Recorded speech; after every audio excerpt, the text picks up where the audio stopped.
আসসালামু আলাইকুম ওরহমতুল্লাহি ওয়াবারাকাতুহ।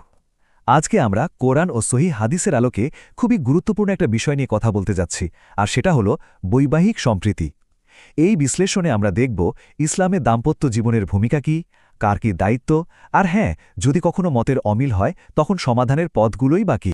আমাদের আলোচনার একদম শুরুতেই কোরআনের এই আয়াতটা চলে আসে, আর এটা কিন্তু খুবই গুরুত্বপূর্ণ। দেখুন, এই আয়াতটায় কিন্তু ইসলামিক বিয়েতে স্বামী স্ত্রীর ভূমিকা আর দায়িত্বের একটা কাঠামো ঠিক করে দেয়। এখানে যে পুরুষের কর্তৃত্বের কথা বলা হচ্ছে সেটা কিন্তু সরাসরি তার আর্থিক দায়িত্ব পালনের সাথে জুড়ে দেওয়া হয়েছে। তো চলুন এই বিষয়টা আর একটু ভেঙে দেখা যাক। আচ্ছা, প্রথমে বুঝতে হবে যে ইসলামে বিয়ে জিনিসটা আসলে কি। এটা কিন্তু শুধু একটা সামাজিক চুক্তি না, একদমই না। বরং ইসলামে এটাকে দেখা হয় আল্লাহর পক্ষ থেকে একটা পবিত্র আমানত হিসেবে, মানে আমানা। এর মানেটা কি? মানে হলো স্বামী স্ত্রী দুজনেই কিন্তু একে অপরের কাছে এবং সবচেয়ে বড় কথা আল্লাহর কাছে দায়বদ্ধ। এটা আসলে একটা গভীর আধ্যাত্মিক দায়িত্ব যা সততা দিয়ে পালন করতে হয়। তো এই যে আমানতের কথা বলা হলো, এই আমানতের সাথেই কিন্তু চলে আসে কিছু পারস্পরিক বাধ্যবাধকতা। মানে ব্যাপারটা এমন যে স্বামী আর স্ত্রী দুজনেরই কিছু অধিকার আছে, আবার কিছু দায়িত্ব পালন করতে হয়। ইসলামে এই সম্পর্কটা কিন্তু একদমই একতরফা নয়, এটা টিকে থাকে ন্যায় বিচার আর পারস্পরিক বোঝাপড়ার ওপর। এখানে অধিকার আর দায়িত্বের মধ্যে একটা দারুণ ভারসাম্য রাখার কথা বলা হয়েছে। আচ্ছা, এবার আসা যাক একটা সংবেদনশীল বিষয়ে। দাম্পত্য জীবনে তো মতের অমিল বা বিরোধ হতেই পারে, তাই না? তো এই ধরনের একটা নির্দিষ্ট দিক নিয়ে আমরা এখন কথা বলবো। সম্প্রীতি কিভাবে ফিরিয়ে আনা যায় সেটা বুঝতে হলে অবাধ্যতা শব্দটার মানে ঠিকমতো জানাটা খুব দরকার।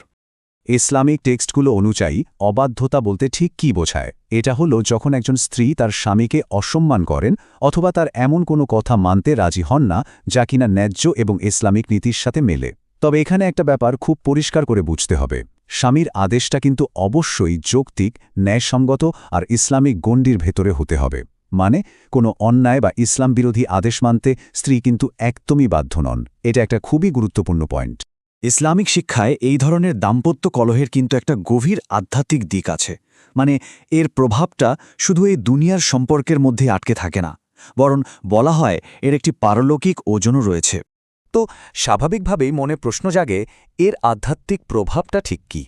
এই প্রশ্নটাই আমাদের সরাসরি ধর্মীয় নির্দেশনার দিকে নিয়ে যাচ্ছে, যা থেকে বোঝা যায় বিষয়টা কতটা গুরুত্বপূর্ণ। দেখুন, এই হাদিসটা কিন্তু বিয়ের মধ্যে পারস্পরিক সম্মান আর ইসলামিক নিয়ম মেনে চলার গুরুত্বটা একদম চোখে আঙুল দিয়ে দেখিয়ে দেয়। এটা থেকে আমরা শিখতে পারি যে দাম্পত্য সম্পর্কটা শুধু একটা সামাজিক ব্যাপার না, এর সাথে পরকালের একটা জবাবদিহিতার বিষয়ও কিন্তু জড়িয়ে আছে। আর হ্যাঁ, এটা মনে রাখা দরকার, এই জবাবদিহিতা কিন্তু স্বামী স্ত্রী দুজনের জন্যই, তাদের যার যার দায়িত্বের জায়গায়। তাহলে এখন প্রশ্ন হলো, যদি এমন মতবিরোধ দেখাই তাহলে সমাধানটা কি? ইসলাম কিন্তু এই ধরনের সমস্যার সমাধানের জন্য একটা ধাপে ধাপে এগোনোর পদ্ধতির কথা বলে।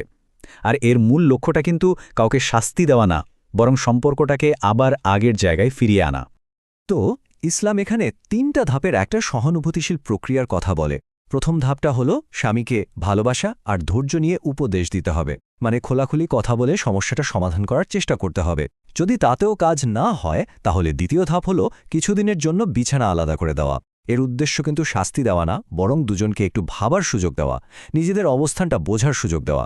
আর সব শেষে যদি এই দুটো ধাপেও কোনো সমাধান না আসে, তখন তৃতীয় এবং ফাইনাল স্টেপ হিসেবে দুই পরিবার থেকে একজন করে জ্ঞানী আর নিরপেক্ষ মানুষকে সালিশ মানতে বলা হয়েছে।